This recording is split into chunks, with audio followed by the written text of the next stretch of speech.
Shalom, Jemaat GBI Rayon 13 yang ada di Bengkulu. Saya percaya keadaan Bapak, Ibu, Saudara semua dalam keadaan yang luar biasa. Nah, belum terlambat kalau saya mengucapkan selamat tahun baru.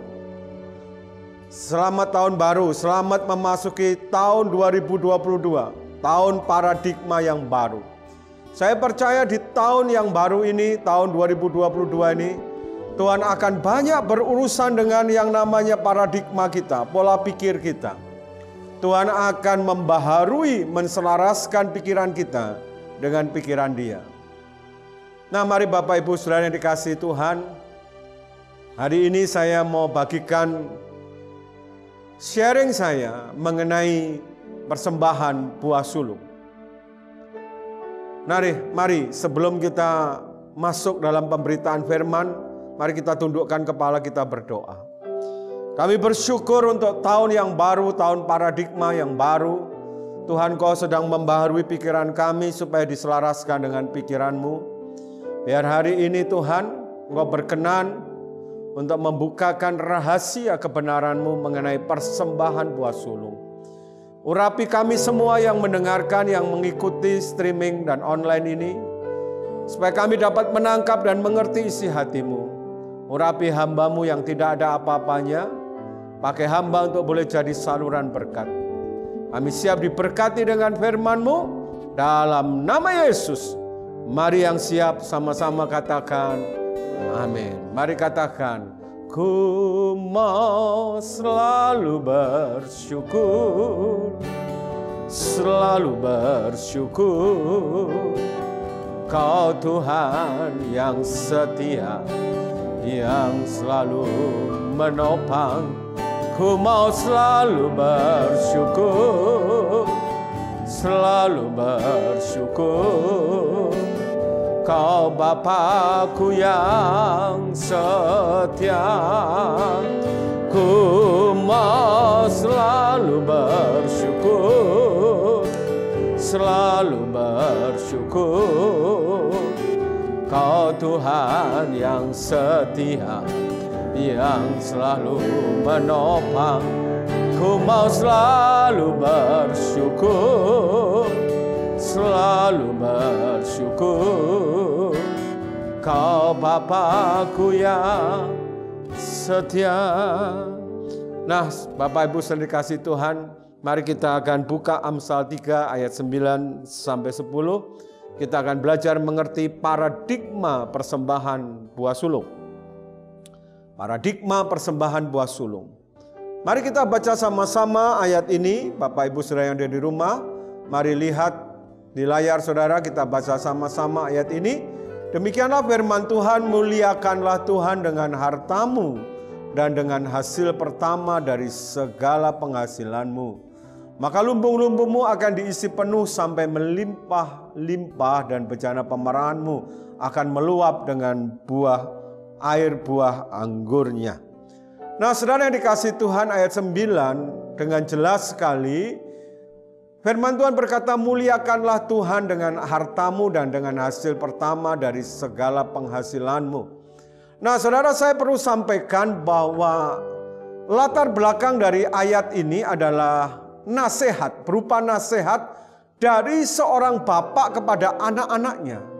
Yaitu nasihat dari seorang bapak yang namanya Daud kepada anak-anaknya. Nah, Daud menasihatkan, membukakan satu rahasia kepada anak-anaknya bagaimana mereka bisa mengalami yang namanya kelimpahan, kesuksesan, keberhasilan dalam segala hal. Di ayat 10 dikatakan mereka mengalami, bagaimana mengalami lumbung-lumbung mereka akan diisi penuh sampai melimpah-limpah. Lumbung itu bicara berkat jasmani dan materi.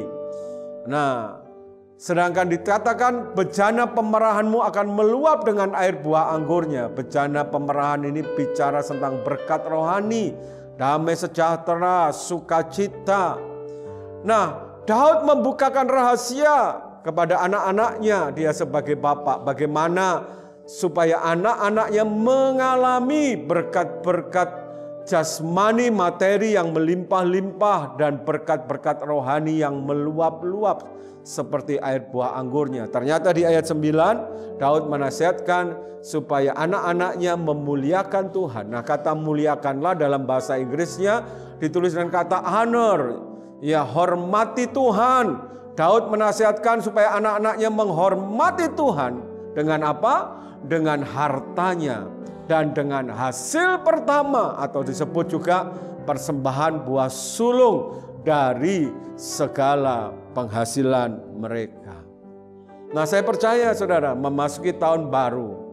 Saya percaya Bapak Ibu Saudara rindu untuk mengalami yang namanya berkat jasmani, berkat materi yang berlimpah-limpah. Lumbung-lumbung Bapak Ibu diisi dengan berkat-berkat jasmani dan materi yang berlimpah-limpah. Dan juga bejana Bapak Ibu diisi dengan berkat-berkat rohani seperti air buah anggur yang meluap-luap. Oleh karena itu, nasihat Daud, berikanlah, hormatilah Tuhan dengan persembahan buah sulungmu. Yang mau katakan amin. Katakan, ku mau selalu bersyukur, selalu bersyukur. Kau Tuhan yang setia, yang selalu menopang. Ku mau selalu bersyukur, selalu bersyukur. Kau Bapa-Ku yang setia,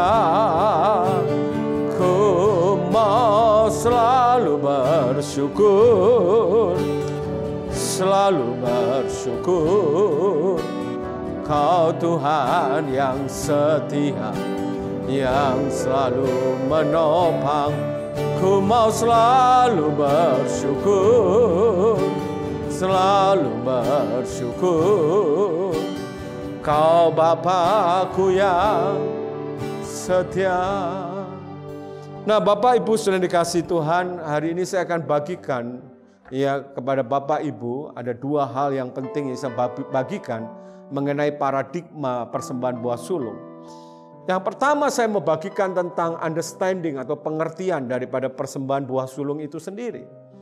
Nah, saudara yang dikasih Tuhan, maka hari-hari ini Bapak Ibu Saudara mengamati dan melihat bahwa persembahan buah sulung ini terjadi pro dan kontra.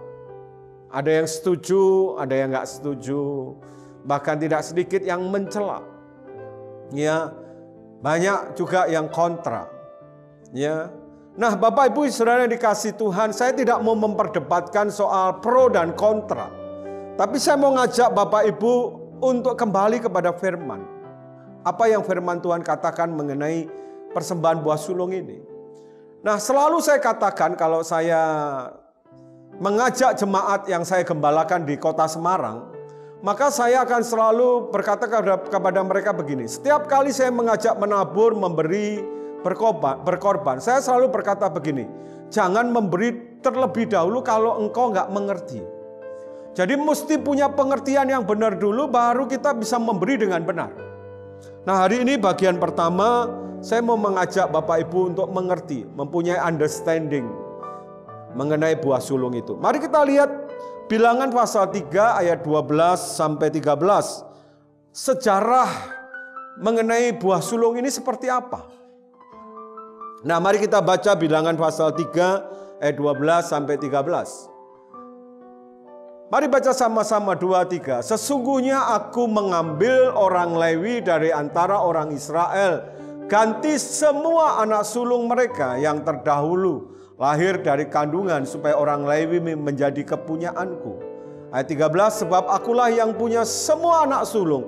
Pada waktu aku membunuh semua anak sulung di tanah Mesir, maka aku menguduskan bagiku semua anak sulung yang ada pada orang Israel, baik dari manusia maupun dari hewan. Semuanya itu kepunyaanku, akulah Tuhan.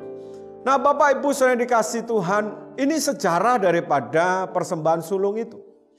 Nah, Bapak Ibu yang dikasih Tuhan, kita semua tahu bahwa orang Israel menetap dalam sejarah bangsa Israel. Mereka pernah menetap, oleh karena terjadi kelaparan mereka pindah, ya, menetap di tanah Mesir.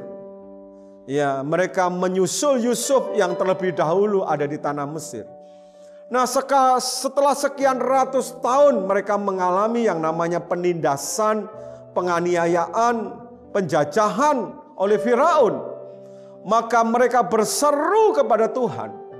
Setelah Yusuf meninggal, mereka berseru kepada Tuhan. Dan Tuhan mendengar teriakan mereka. Tuhan mendengar kepedihan hati mereka. Dan Tuhan hendak mengeluarkan mereka dari Mesir menuju tanah yang dijanjikan, yaitu tanah Kanaan. Nah, Bapak Ibu Saudara dikasih Tuhan, kita semua tahu tidak mudah buat Tuhan untuk bisa mengeluarkan mereka, membawa mereka keluar dari Mesir. Maka Tuhan, apa yang Tuhan lakukan? Maka orang-orang Mesir dijatuhkanlah, diberi hukuman, yaitu tulah-tulah. Nah, setelah beberapa tulah itu dilakukan, dijatuhkan atas Mesir, tidak serta-merta Firaun melepaskan orang Mesir untuk keluar dari tanah Kanaan. Maka pada waktu tulah yang terakhir, yaitu tulah yang ke-10, maka Tuhan melakukan, yaitu membunuh semua anak sulung orang Mesir, semua anak sulung dari ternak di Mesir. Maka semua itu dibunuh oleh Tuhan. Maka setelah tulah itu turun, yaitu dengan cara Tuhan membunuh semua anak sulung di Mesir, semua ternak sulung di Mesir dibunuh, maka Firaun melepaskan bangsa Israel, orang-orang Israel itu keluar dari tanah Mesir. Nah, saudara, pada waktu Tuhan membunuh anak-anak sulung di Mesir itu, maka apa yang terjadi dengan anak sulung daripada bangsa Israel? Alkitab mencatat, anak sulung daripada orang Israel, ternak sulung daripada orang-orang Israel, tidak ada yang mati, saudara. Nah, oleh karena itu saudara lihat di ayat ini, bilangan pasal 3, 12, 13, Tuhan berfirman kepada mereka, orang Israel di padang gurun, bahwa Tuhan menetapkan satu suku dari mereka untuk menggantikan anak sulung yang tidak mati itu. Dan Tuhan memilih, saudara, suku Lewi. Ya, suku Lewi sebagai ganti daripada anak sulung yang tidak mati pada waktu Tuhan menjatuhkan tulah untuk membunuh semua anak sulung yang ada di Mesir. Maka Tuhan berfirman itu, Tuhan menetapkan satu suku untuk menebus, menggantikan anak sulung yang tidak mati itu, yaitu suku daripada Lewi. Nah, tetapi saudara, pada waktu orang Israel masuk ke tanah Kanaan, mari kita lihat Ulangan pasal 26 ayat yang ke-1 dan ke-2. Maka dikatakan demikian. Pada waktu mereka masuk ke tanah Kanaan, saudara, Tuhan berfirman, apabila engkau telah masuk ke negeri yang diberikan Tuhan Allahmu kepadamu menjadi milik pusakamu, dan engkau telah mendudukinya dan diam di sana, maka haruslah engkau membawa hasil pertama dari bumi yang telah kau kumpulkan dari tanahmu yang diberikan kepadamu oleh Tuhan Allahmu, dan haruslah engkau menaruhnya dalam bakul, kemudian pergi ke tempat yang akan dipilih Tuhan Allahmu untuk membuat namanya diam di sana. Nah, ternyata saudara, waktu Tuhan membawa mereka masuk ke tanah Kanaan, maka Tuhan di sana mengajar mereka untuk memberikan hasil pertama, untuk mereka membawa persembahan buah sulung dari hasil tanah yang mereka kumpulkan, saudara. Jadi saudara, pada waktu mereka masuk ke tanah Kanaan, mereka boleh menikmati hasil dari tanah Kanaan. Maka Tuhan mengajar mereka supaya mereka membawa persembahan buah sulung. Mereka membawa hasil pertama dari segala hasil yang mereka kumpulkan, yaitu dari hasil tanah, dan membawanya kepada Tuhan. Nah, pertanyaannya begini, berapa banyak persembahan pertama, hasil pertama yang mereka harus bawa ya kepada Tuhan untuk dipersembahkan? Nah, Alkitab menulis, saudara, Imamat pasal 23 ayat 10. Mari kita baca sama-sama. Bicaralah kepada orang Israel dan katakan kepada mereka, apabila kamu sampai ke negeri yang kuberikan kepadamu dan kamu menuai hasilnya, maka kamu harus membawa berapa? Seberkas hasil pertama dari penuaianmu kepada imam. Nah saudara, ternyata yang mereka harus bawa dari persembahan sulung itu adalah seberkas. Nah pertanyaannya begini, seberkas itu berapa banyak? Saudara, ini bukan masalah berapa banyak, tapi pengertian seberkas itu adalah begini. Jadi mereka itu mengumpulkan hasil tanah mereka, hasil ladang mereka, hasil panen mereka kumpulkan saudara. Dan mereka membawa seberkas itu bukan asal. Seberkas itu kalau dalam bahasa yang lain itu satu ikat, satu omer. Memang tidak sedikit, saudara. Memang tidak banyak, saudara. Tapi perhatikan baik-baik. Ini bukan masalah banyak atau bukan masalah sedikit. Tetapi seberkas yang dimaksud ini dari semua hasil panen yang mereka peroleh, yang mereka tuai, saudara. Maka mereka memilih, memperhatikan mana yang terbaik dari hasil itu. Mereka kumpulkan tersendiri, yaitu seberkas itu. Seikat itu mereka ambil dari hasil panen yang terbaik. Jadi pengertian seberkas itu bukan hanya sekedar sedikit tapi asal-asalan. Tapi seberkas yang dimaksud itu adalah yang terbaik dari hasil panen itu untuk dipersembahkan. Ingat Amsal pasal 3 tadi. Ya, kita diminta untuk memuliakan Tuhan. Kata memuliakan, menghormati Tuhan dengan persembahan sulung kita. Jadi saudara, ini sinkron. Jadi persembahan sulung itu seberkas yang dimaksud itu adalah yang terbaik. Yang mengerti ini katakan amin. Takkan pernah ku bawa selain yang terbaik, yang harum dan sejati di hadapan tatamu. Yesusku, terimalah korban syukurku ini yang mengalir di hatiku sebagai persembahanku. Nah, banyak orang itu suka bertanya, yang terbaik itu seperti apa, Pak? Saya itu selalu belajar dari seorang yang bernama Daud. Bagaimana dia itu memberi yang terbaik. Ternyata kata kuncinya ada di sini, saudara. Bagaimana kita ini bisa memberi persembahan yang terbaik itu. Mari lihat 1 Tawarikh pasal 29 ayat 3.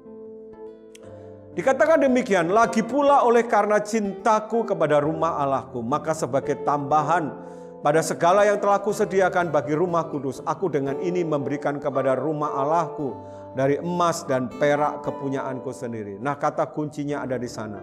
Oleh karena cinta. Jadi saudara, sebelum saudara memberikan persembahan buah sulung, mari kita lihat hati kita. Apakah kita ini orang yang punya hati, yang punya cinta sama Tuhan? Apakah kita ini orang yang sungguh-sungguh mengasihi Tuhan? Saya percaya kalau kita ini sungguh-sungguh mengasihi Tuhan, maka persembahan yang kita bawa itu pasti yang terbaik, saudara. Saya percaya semua saudara yang sedang mengikuti ini pernah namanya fall in love, jatuh cinta. Saya percaya saudara, orang yang jatuh cinta itu selalu ingin memberi yang terbaik kepada pasangannya, kepada orang yang dicintainya. Jadi kalau saudara mau memberi yang terbaik, nomor satu saudara mesti cek hatimu. Apakah engkau orang yang sungguh-sungguh mencintai Tuhan? Nah, ayat yang ke-17. Aku tahu ya Allahku, Daud berkata, bahwa Engkau adalah penguji hati dan berkenan kepada keikhlasan. Maka aku pun mempersembahkan semuanya ini dengan sukarela dan tulus ikhlas. Dan sekarang umatmu yang hadir di sini telah kulihat memberikan persembahan sukarela kepadamu dengan sukacita. Kembali Daud itu berkata begini, saudara. Yang Tuhan lihat itu sebetulnya bukan berapa, bukan persembahan kita, bukan berapa banyaknya. Tetapi yang Tuhan lihat itu adalah hati kita. Daud itu bilang dia itu penguji hati, saudara. Jadi kalau saya menerjemahkan dengan bahasa saya ayat ini tuh begini, saudara.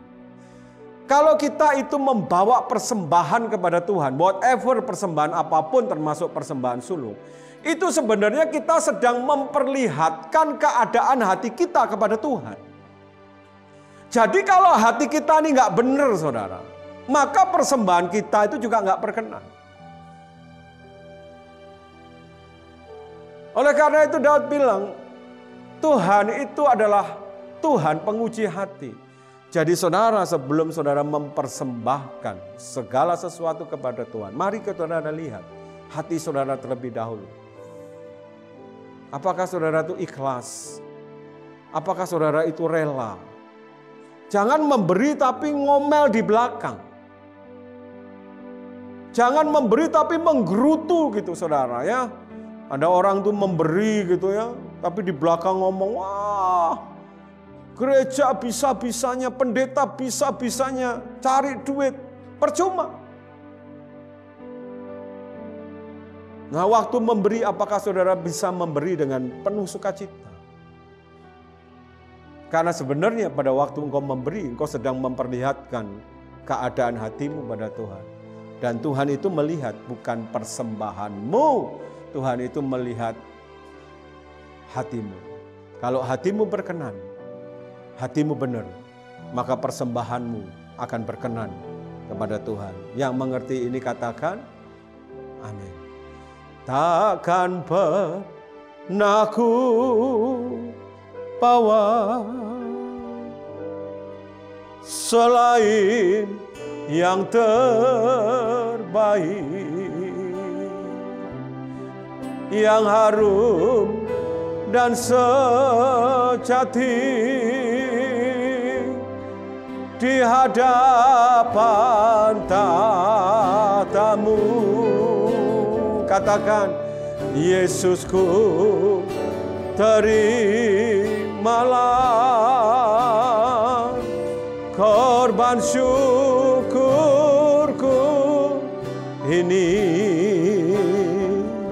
yang mengalir di hatiku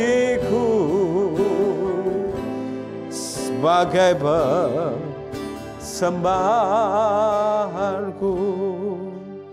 Nah, sekarang bagian yang kedua, saya akan membagikan berkat-berkat dalam memberi persembahan buah sulung. Apa saja?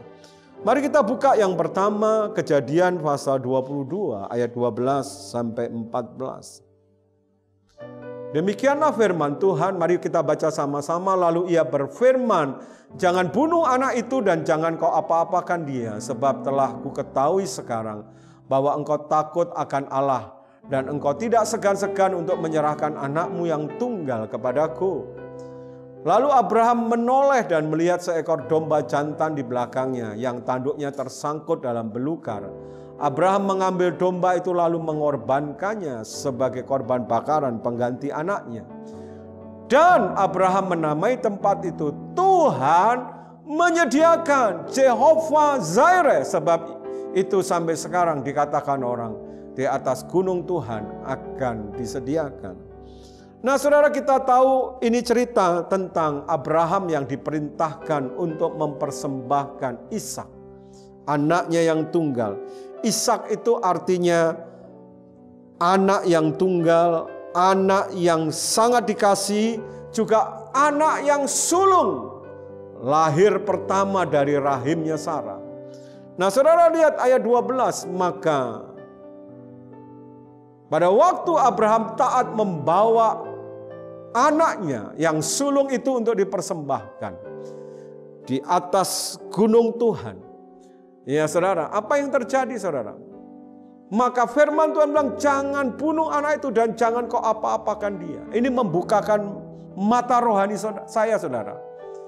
Untuk mengerti kenapa Abraham itu begitu taat, saudara. Padahal anak itu cuma tunggal, cuma satu. Dan anak itu adalah penerusnya dia.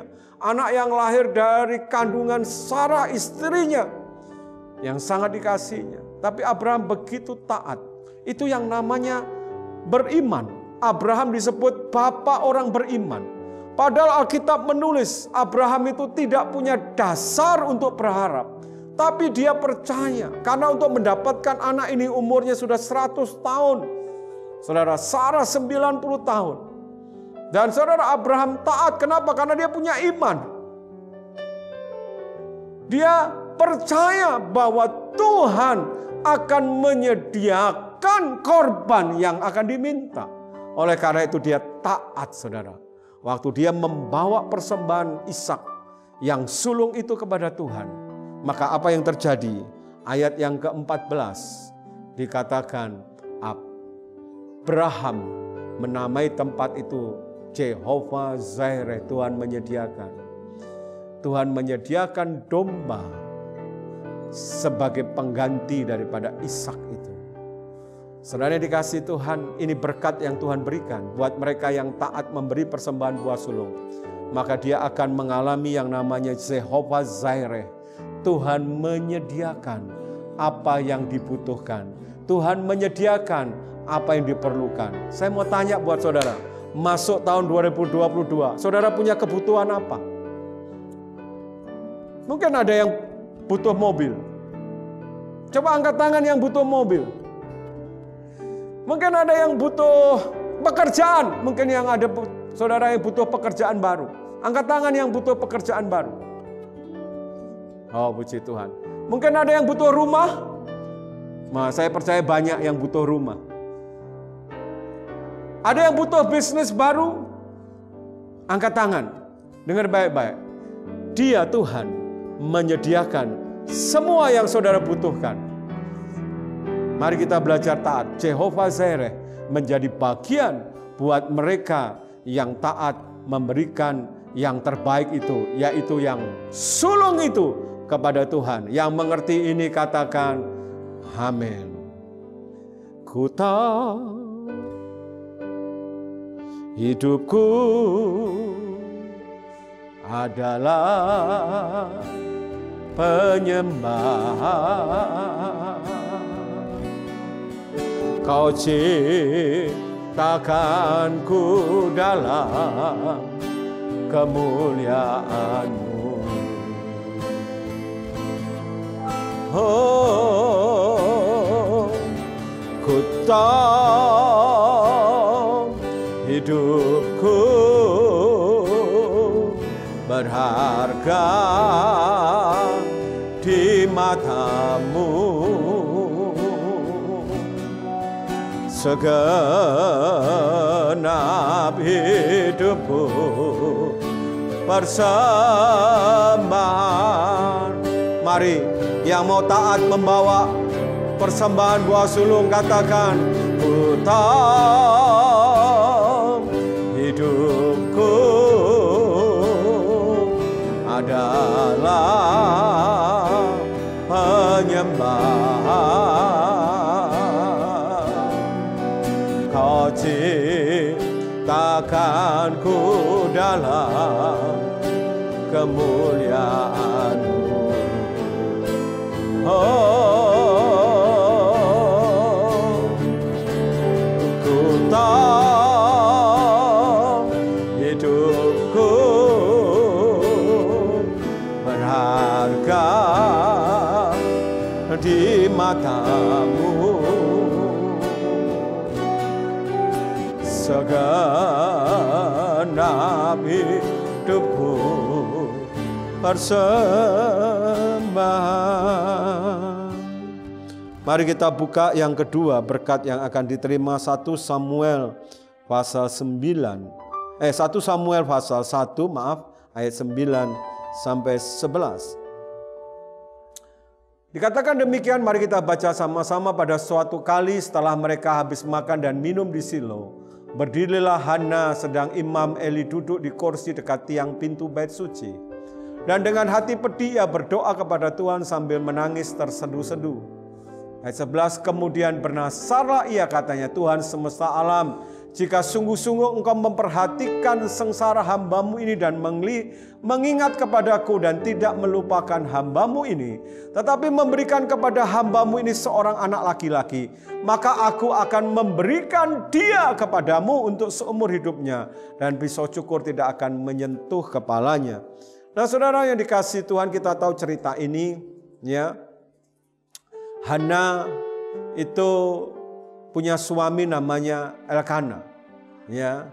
Nah, saudara, ternyata kalau saudara baca di ayat yang pertama, maka Elkana bukan hanya punya istri Hana, tapi dia juga punya istri yang lain, saudara. Ya, dia punya istri yang lain yang namanya Penina. Saya tidak tahu, tidak disebutkan di Alkitab mana istri tua, mana istri muda. Ya, saudara. Tapi karena Hana disebut lebih dulu, perkiraan saya Hana itu istri tua, Penina istri muda. Nah, saudara, apa yang terjadi? Ternyata Alkitab menulis Hana ini mandul karena Tuhan menutup kandungannya. Sedangkan Penina ini punya anak.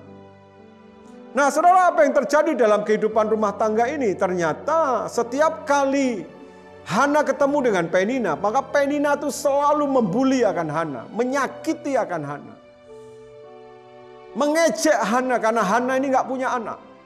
Dan juga suaminya berlaku tidak adil, saudara, karena Hana ini mandul. Penina ini selalu dikasih lebih karena Penina punya anak, saudara. Nah, saudara, hal itu membuat hatinya pedih, hatinya begitu sakit. Alkitab berkata begitu bitterness, sakit sekali hatinya. Maka dia berdoa kepada Tuhan di bait Allah tadi, saudara.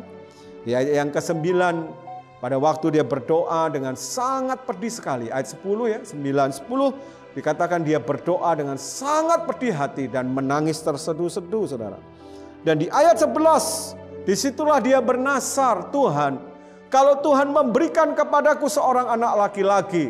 Yang kita tahu nama anak ini namanya Samuel. Samuel itu artinya yang dikasihi. Samuel itu juga artinya yang terbaik. Samuel itu artinya juga yang sulung yang pertama lahir dari kandungan Hana.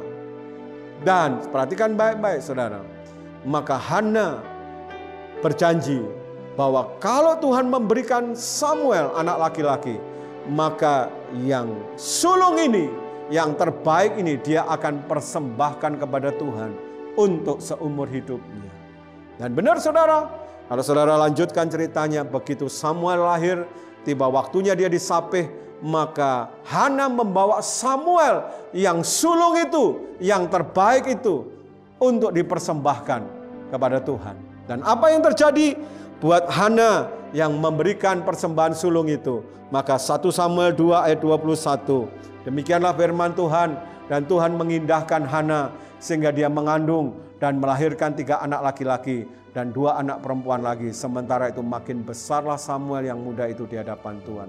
Maka yang terjadi adalah yang mandul itu menjadi terbuka dan mengalami terobosan dan multiplikasi. Nah, saya nggak tahu keadaan saudara hari-hari ini. Mungkin saudara sedang mengalami kemandulan. Mungkin bukan kemandulan soal anak. Mungkin bisnismu sedang mandul. Pekerjaanmu sedang mandul. Saudara, ya. Saudara sedang mengalami itu. Dengar baik-baik, saudara. Kalau engkau rindu yang mandul itu terbuka. Ya, bisnismu yang mandul itu terbuka. Pekerjaanmu yang mandul itu terbuka. Perhatikan, belajar untuk memberi yang terbaik, yaitu persembahan buah sulung. Saya percaya, saudara, kalau ini terjadi buat Hana, maka saya percaya ini juga bisa terjadi buat saudara. Hana yang mandul itu terbuka kandungannya. Bukan hanya mempunyai 1 anak laki-laki saja, tapi juga mengalami multiplikasi. Dari 1 anak sulung itu, karena dipersembahkan, maka dia memiliki 3 anak laki-laki dan 2 anak perempuan lagi. Yang 1 itu jadi 5, saudara. Saya percaya waktu saudara taat dan mengerti memberi persembahan sulung, saya berdoa yang terjadi buat Hana, terjadi buat saudara. Bisnis yang mandul akan terbuka dan mengalami terobosan. Pekerjaan yang mandul akan terbuka dan mengalami terobosan. Yang percaya katakan Amin. Ku tahu hidupku adalah penyembahan. Kau ciptakanku dalam kemuliaan-Mu. Oh, ku tahu hidupku berharga di mata-Mu. Segenap hidupku persembahkan. Yang terakhir, berkat persembahan buah sulung, Yeskiel pasal 44 ayat 30. Inilah firman Tuhan. Mari baca sama-sama. Dan yang terbaik dari buah sulung apapun, dari segala persembahan khusus dari apapun, dari segala persembahan khususmu adalah bagian imam-imam. Juga yang terbaik dari tepung jelaimu harus kamu berikan kepada imam-imam. Apa? Supaya rumah-rumahmu mendapat berkat. Yeskiel melakukan pembaharuan, pemulihan, penataan kembali di antara umatnya, yaitu dengan mengajar mereka untuk kembali memberikan persembahan buah sulung dan juga persembahan-persembahan lain. Dan janji Tuhan, rumah-rumah mereka akan mendapat berkat. Saya berdoa saudara, waktu kita memberi persembahan buah sulung, maka tidak ada rumah yang tidak diberkati Tuhan. Semua rumah-rumah saudara, rumah tangga saudara, rumah bisnis saudara, rumah kehidupan saudara, rumah pekerjaan saudara, semuanya akan mendapat berkat. Yang percaya katakan amin. Mari tutup Alkitab saudara. Angkat tanganmu di hadapan Tuhan. Renungkan firman Tuhan. Mari katakan sama-sama. Mataku tertuju padamu,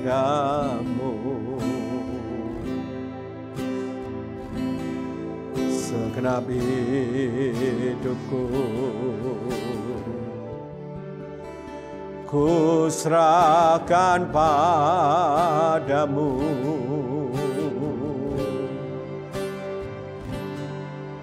Bimbing aku masuk rencana-Mu, untuk membesarkan kerajaan-Mu. Katakan, aku mau mengikuti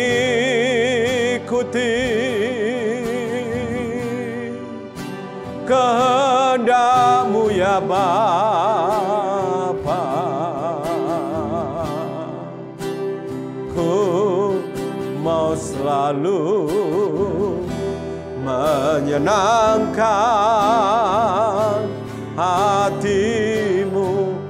Mari angkat kedua tanganmu, katakan, ku mau mengikuti, ku mau mengikuti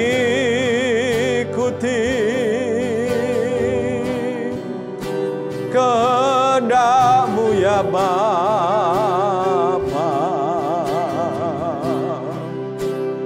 Ku mau selalu menyenangkan hati. Saudara sudah mendengar firman-Nya. Hari ini saya mau tanya sama saudara, berapa banyak saudara yang rindu, Tuhan, aku mau taat memberi persembahan buah sulung. Kalau saudara orangnya, angkat tanganmu. Saya berdoa buat saudara. Tuhan, lihat tangan-tangan yang terangkat. Anak-anak-Mu yang taat mau memberi persembahan buah sulung. Biarlah janji-Mu yang Kau katakan hari ini Kau genapi Tuhan. Engkau Jehovah Zaireh, menyediakan apa yang mereka butuhkan, itu terjadi. Lama. Apa yang selama ini tertutup akan terbuka. Yang mandul akan terbuka dan mengalami terobosan dan multiplikasi dalam nama Yesus. Bahkan firman-Mu berkata, rumah-rumah umat-Mu akan mendapat berkat. Baik itu berkat rohani, berkat jasmani, berkat materi melimpah-limpah. Terima kasih Tuhan. Saat mereka taat, Engkau berkenan memberkati mereka. Terima kasih hamba-Mu sudah selesai menyampaikan, meteraikan firman di dalam setiap hati umat-Mu. Roh Kudus, Engkau bekerja dengan luar biasa. Firman-Mu tidak kembali dengan sia-sia. Berkati seluruh umat-Mu yang ada di GPI Rayon 13 Bengkulu. Berkati berlimpah-limpah. Mulai dari ketua rayon, wakil ketua, seluruh gembala, seluruh pengerja dan jemaat, Tuhan berkati berlimpah-limpah. Terima kasih Tuhan. Kami bersyukur di dalam nama Yesus. Mari yang sudah diberkati sama-sama katakan amin.